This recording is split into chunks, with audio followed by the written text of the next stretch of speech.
Makes you wonder, doesn't it? If thoughts can do that to water, imagine what our thoughts can do to us.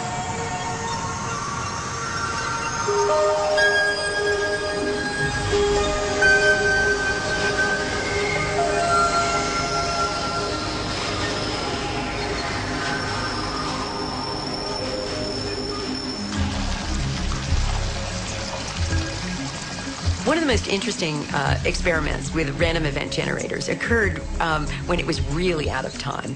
Some of the Princeton investigators and some of the other ones decided that they would try to see whether or not you could affect a random machine after it had run. So they converted it, instead of having a computer with a visual screen, they had a computerized situation that was audio tapes. And they had it with clicks in the left ear and clicks in the right ear. And they already played this with nobody listening to it, so that it already ran. They put that in a vault, and they then gave the tape, the already run tape, to a participant and said, take it home, I want you to listen to it, and I want you to make more left ear clicks than right ear clicks with it. Send your intention to it. So the person did. They handed back the tape, and they played it, and lo and behold, and they played the one in the vault too, and they discovered that they were both the same, and they both had more left clicks than right clicks. So what was going on here?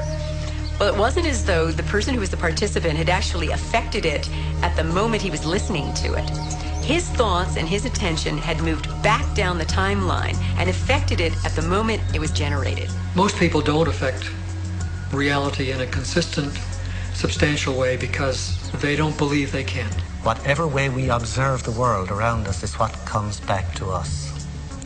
And the reason why my life, for instance, is so lacking in joy and happiness and fulfillment is because my focus is lacking in those same things exactly.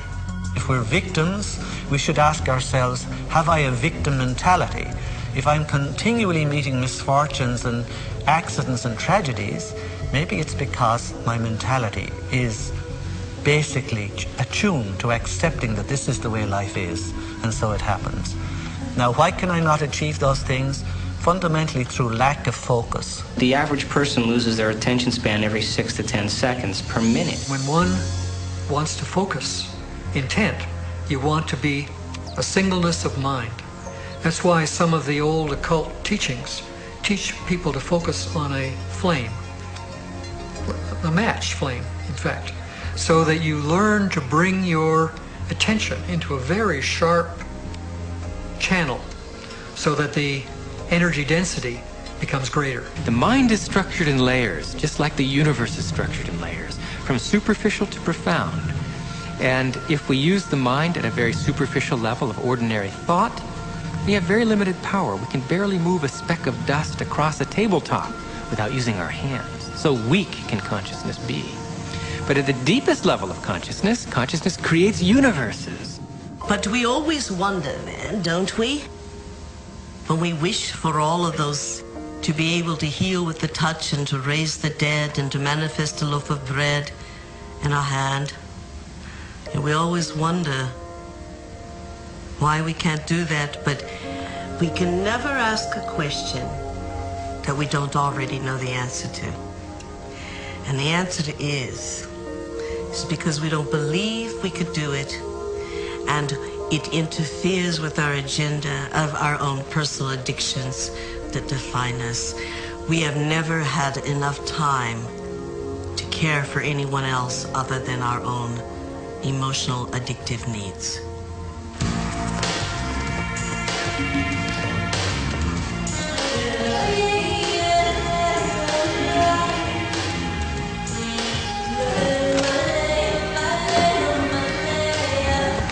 Hey, how was the shoot?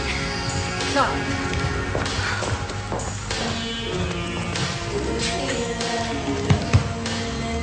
Your boss called. He's worried about you.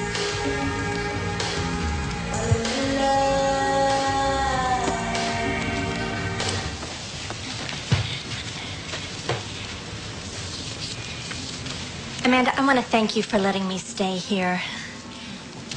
I know I'm a bit much sometimes and that it's been tough after Bob and all. And You've just been so wonderful. I mean, I make a mess and, well, I clean up afterwards, but it's not really your style. Sometimes I think you make me sane. Me? The day I make someone sane, they're in trouble. Anyway, I made you something as a thank you gift.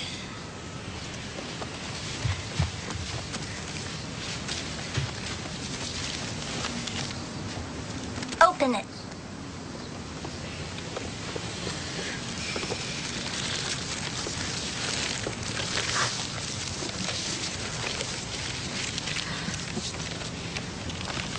I went through your pictures and picked my favorite ones. And it took me forever because there's so many good ones.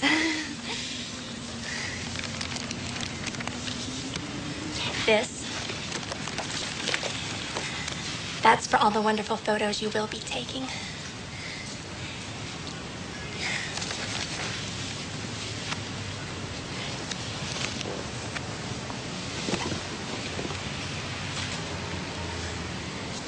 Oh. I've had a strange day. Thank you.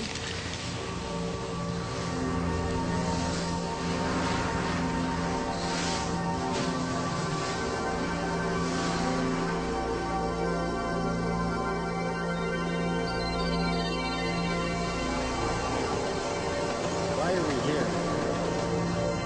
If thoughts would do that to water, imagine what our thoughts would do to us.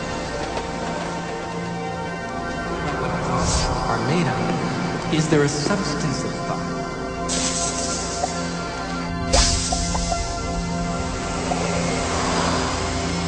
This is a dream that I'm dreaming. Just as in a dream, you dream different characters can emerge and come out to you and talk to you and meet you and so forth. It's possible to go to another level of dreaming where you can become each of the characters that you dream. Go backward and forward in time. Time is relative. Goes backwards in time. Forward in time. Time was not absolute. Information. Time reversal symmetry. Of course we can go backward and forward in time. Generators occurred Are when it all was really realities in the quantum field existing simultaneously? The actual event experience. There literally are different worlds in which we live. There's the macroscopic world that we see. There's the world of our cells. There's the world of our atoms. The world of our nuclei. These are each totally different worlds. They have their own language. They have their own mathematics. They're not just small. Each is totally different. But they're complementary. Because I am my atoms, but I am also my cells. I'm also my macroscopic physiology. It's all true. They're just different levels of truth. The deepest level of truth uncovered by science and by philosophy is the fundamental truth of unity. At that deepest subnuclear level of our reality, you and I are literally one. This gradually led into some notions that there was an invisible connection between everything. Physicists give this a name. They call it entanglement.